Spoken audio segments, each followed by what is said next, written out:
Hi everyone, and welcome back to Art with Mrs. S. Today we're going to be using different cut shapes to create different buildings. So you're going to have to make some choices. But before we got started on making those shapes, I wanted to make sure we remembered what these were. So we're going to review them real fast.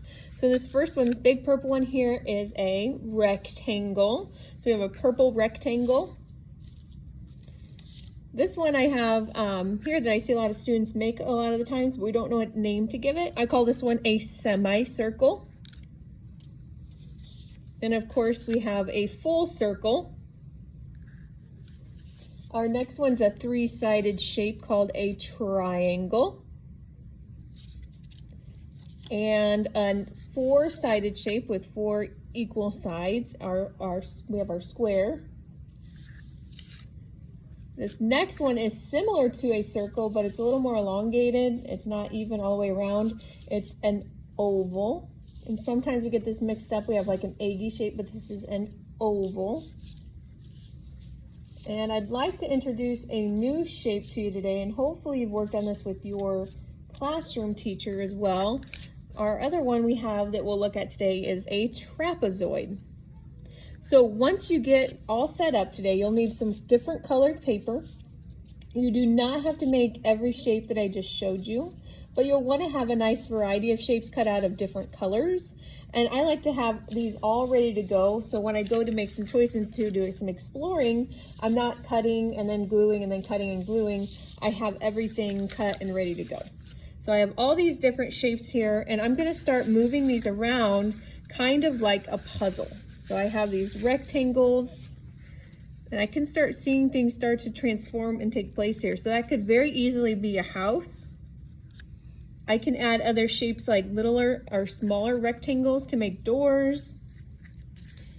I might see things like windows begin to appear or chimneys.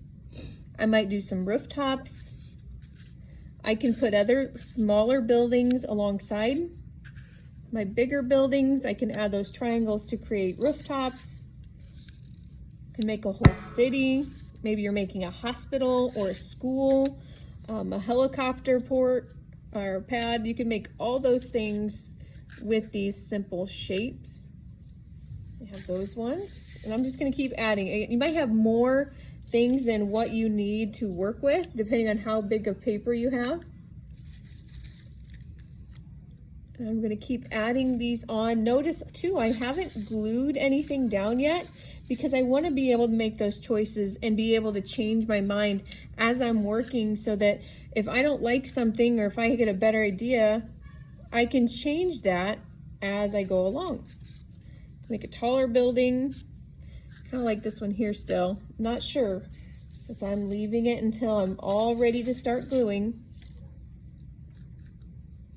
Using just simple shapes. What's nice too is once you're all done arranging these and you get them all glued down, if you want to add something extra with like a marker or a pencil or crayon, you can draw directly on top of here too, and keep adding those choices and making your art look more interesting or more complex.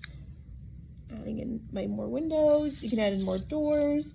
As you start working too, if you realize, well, I need some smaller pieces, now this is where if you really need to add something else, you can cut just a little bit off those papers to make them fit your design and your creation.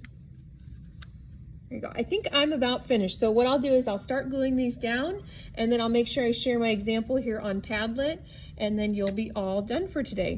And last tip I wanted to show you, when you're gluing these pieces down, instead of taking everything back off, if you pull one piece up, put the glue on those small pieces and glue them down one at a time, you'll be able to get everything back in its place, and you won't have anything falling off your art, or you won't have a lot of glue on that white paper that you don't really need. So make sure you do a piece at a time, and I can't wait to see all of your awesome creations and your paper structures. Have fun!